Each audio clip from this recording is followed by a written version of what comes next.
Where he comes from, the light, it folds in on itself. It looks like it's sleeping, like it's not even there, until it crashes into you, knocks you over like you're just a person. His father was a bricklayer. That's where he learned the trade.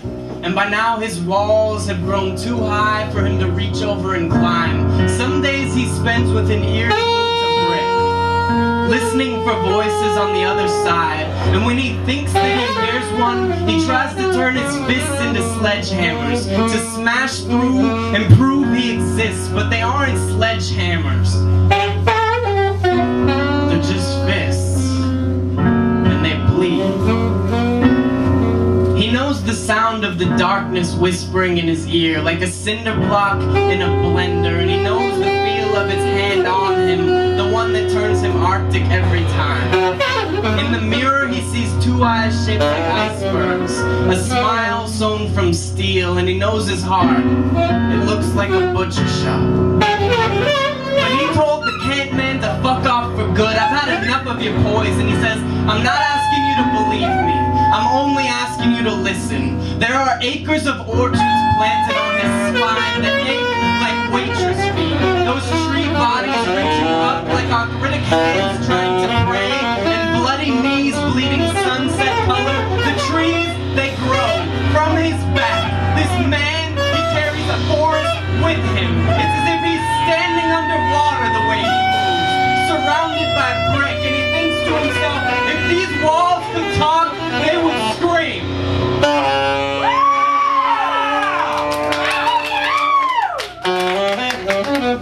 He tells me he knows he's gonna have a daughter someday. And so he's carving beneath his ribs now to slay those beasts that haunt him. They're not from him or of him, but they are his to hold. Glued together from the pain of the lives that created him, and he will not give his daughter to them. He knows if the moon didn't shine on these rooftops, they would collapse upward. And if his feet didn't move, they would turn to grass beneath him. He thinks of birds inside of his shoulder blades, and those sledgehammers inside of his fist. And he stands up against a flood, and he swallows an ocean, and he chews through a wall brick by brick by brick, until he's just standing in the rain, on a street corner somewhere, soaked through, but still breathing. And if he could stop laughing, he would probably cry, because he knows that he has finally made it.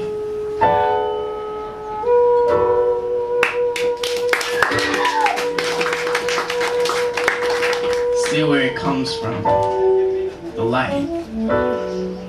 It folds in on itself.